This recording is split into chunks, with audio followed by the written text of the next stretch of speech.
Right now, you are the only kind of human alive on Earth. Not the only person, the only kind. And that is far, far stranger than it sounds. Because for almost the entire history of our species, it was never true. Go back just 60,000 years, a blink in the life of the planet, and you would have shared this Earth with other kinds of human. Walking upright, lighting fires, burying their dead, looking back at you with eyes every bit as curious as your own. Scientists have now found the bones of at least 9 different human species. 9. For most of the story, being human meant being one of many. And then, one by one, every single one of them vanished, until only yours was left, standing alone in an empty world. And here's the part that should keep you up tonight. Nobody is completely sure why. So let's go find the others, and let's sit with the question no one can fully answer. Why are you the last one? Let's begin. Forget the picture in your head of a single straight line, ape to caveman to you. That is not what happened. The real story is a crowded family tree, and for most of it, the branches were alive at the same time. Meet a few of your relatives. The Neanderthals in Europe and the Middle East, and here's the first uncomfortable fact. Their brains were, on average, slightly bigger than yours. They controlled fire, they made tools, they cared for their sick and buried their dead with intention. In a Spanish cave, they left painted symbols on the wall 64,000 years ago, long before our kind arrived in Europe. Then the Denisovans, known almost entirely from a single fingerbone and a few teeth found in a Siberian cave. A whole kind of human, hiding in one knuckle. The Homo erectus, who walked out of Africa and survived for nearly 2 million years, roughly 10 times longer than our species has existed so far. And the strangest of all, on one Indonesian island, Homo floresiensis, fully grown adult humans barely a meter tall. Real people the size of a child. Scientists nicknamed them the hobbits. They were still alive when our ancestors were already painting caves. This was the normal state of the world. Not one human, many. A planet with more than one mind looking up at the same stars. So here's the mystery. If the Earth was full of other humans, some with bigger brains, some who lasted far longer than us, why are they all gone, and you are still here? Every easy answer is wrong. It's not that they were stupid brutes. We invented that cartoon. The Neanderthals had the bigger brain, made glue from birch tar, a chemical process that takes planning, and decorated themselves with feathers and pigment. They were not a failed draft of us. They were a different, successful kind of human. It's not that they couldn't survive hardship. They survived ice ages that would have killed you in a week.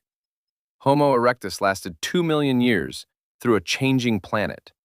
By that measure, they were far more proven than we are. And it's not that there were only a handful of them. They spread across whole continents for thousands of generations. These were not a few stragglers waiting to die out. They were established. They were thriving. So if it wasn't their minds, and it wasn't their toughness, and it wasn't their numbers, what happened to them? The honest answer is the most unsettling one of all. We're still arguing about it. But before we ask how they died, you need to hear the part that changes everything. The other humans did not entirely disappear. Some of them are inside you. When scientists finally read the Neanderthal genome, they found something nobody expected. If your family comes from anywhere outside Africa, roughly 2% of your DNA is Neanderthal. Not similar to Neanderthal, theirs, inherited. The Denisovans, too. Their DNA still runs through people across Asia and the Pacific, in some cases up to 4 or 5%.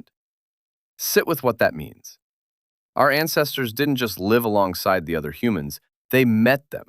They had children with them. And those children's children are reading this right now. You are, in a small but literal way, part Neanderthal.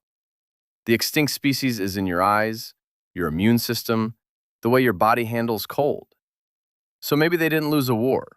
Maybe they were partly absorbed, folded into us, generation by generation, until the line between us and them simply dissolved. I'll be honest, the first time I learned that a vanished kind of human was written into my own blood, I felt something I can't quite name. Not extinct, not alive. Something in between, carried forward without anyone deciding to. And still, most of them are gone. The bodies, the cultures, the other ways of being human. The DNA survived. The people did not. So let's imagine the world that almost was. A world where they never vanished. Where you grew up on a planet with more than one kind of human. Picture it. You walk into a city and you pass a Neanderthal.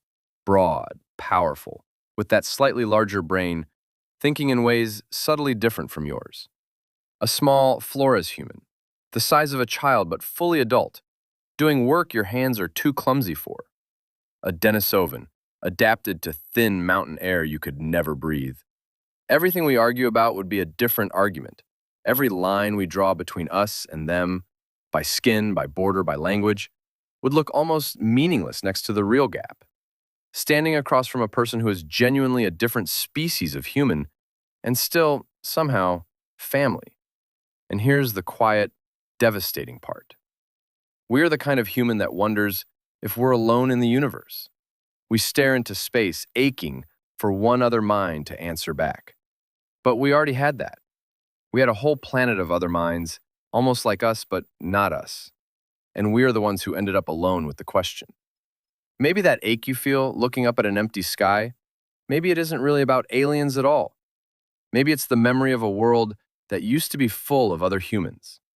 A loneliness older than history, written into the only survivor. And none of this is a story I made up. Walk into a museum and the other humans are right there. Neanderthal skulls with their bigger brain case, the tiny bones of the Flores people, the single Denisovan finger that rewrote the family tree. Spit in a tube and a lab will hand you the percentages, your own private list of the relatives you never knew you had. For 300,000 years, being human meant being one of many. You are living through the strange, lonely exception, the first stretch of time in which there is only one kind of human left. And the question science still cannot fully answer is not how the others died. It's why you didn't. We tell ourselves we are the natural endpoint, the winner, the one evolution was always aiming for. But you were never meant to be alone.